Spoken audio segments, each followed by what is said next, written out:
Tuhan memiliki rencana. Dalam hidup, ada saat-saat ketika kita tidak mengerti apa yang sedang terjadi. Kita sudah berdoa, berusaha, dan berharap, tetapi jalan hidup terasa tidak sesuai dengan yang kita inginkan.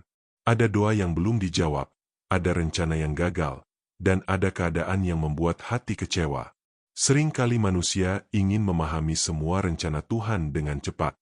Kita ingin hidup berjalan sesuai harapan kita. Namun ketika kenyataan berbeda, hati mulai bertanya, Tuhan, mengapa ini terjadi? Di saat seperti itu, kita harus belajar percaya bahwa Tuhan tetap memiliki rencana yang baik atas hidup kita. Firman Tuhan dalam Yeremia 29 ayat 11 berkata, Sebab aku ini mengetahui rancangan-rancangan apa yang ada padaku mengenai kamu, demikianlah firman Tuhan, yaitu rancangan damai sejahtera dan bukan rancangan kecelakaan, untuk memberikan kepadamu hari depan yang penuh harapan. Ayat ini mengingatkan bahwa Tuhan tidak pernah bekerja tanpa tujuan. Walaupun kita tidak selalu mengerti jalan Tuhan, Tuhan tahu apa yang sedang Dia lakukan dalam hidup kita. Kadang Tuhan mengizinkan proses yang sulit bukan untuk menghancurkan kita, tetapi untuk membentuk dan mempersiapkan kita bagi rencananya yang lebih besar. Lihatlah kehidupan Yusuf. Yusuf pernah mengalami banyak hal yang menyakitkan. Ia dibenci saudara-saudaranya, dijual sebagai budak, difitnah, dan dipenjara. Secara manusia, hidup Yusuf terlihat penuh penderitaan dan ketidakadilan. Namun di balik semua itu, Tuhan sedang bekerja. Kejadian 50 ayat 20 berkata, Memang kamu telah mereka-rekakan yang jahat terhadap aku, tetapi Allah telah mereka-rekakannya untuk kebaikan. Apa yang terlihat buruk di mata manusia ternyata dipakai Tuhan untuk menggenapi rencananya. Yusuf akhirnya dipakai Tuhan untuk menyelamatkan banyak orang.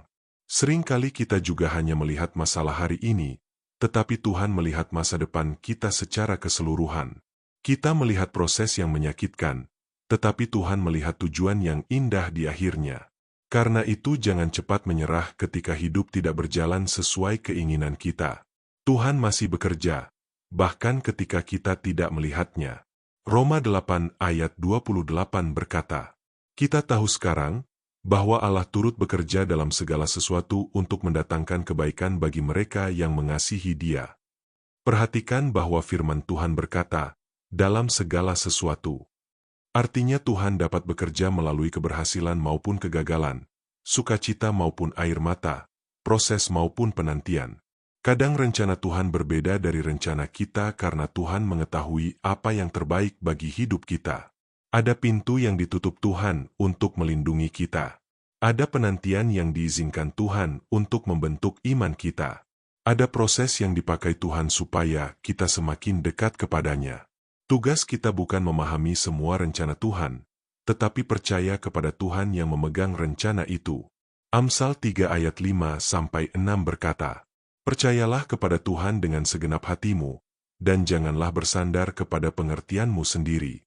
Akuilah Dia dalam segala lakumu, maka Ia akan meluruskan jalanmu. Hari ini mungkin ada hal yang belum kita mengerti dalam hidup. Jangan biarkan kekecewaan membuat kita menjauh dari Tuhan. Tetap percaya bahwa Tuhan tidak pernah salah merancang hidup anak-anaknya. Mungkin sekarang kita belum melihat jawabannya, tetapi pada waktunya nanti kita akan mengerti bahwa Tuhan sedang memimpin kita menuju sesuatu yang lebih baik. Tuhan memiliki rencana, dan rencananya selalu penuh kasih dan pengharapan. Mari berdoa.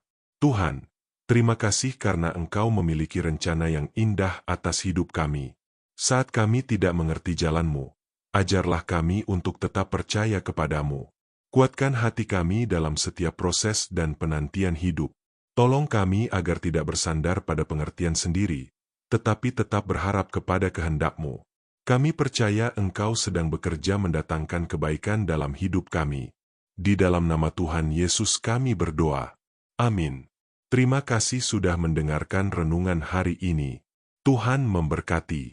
Jangan lupa untuk like, subscribe, dan bagikan renungan ini supaya semakin banyak orang diberkati oleh firman Tuhan.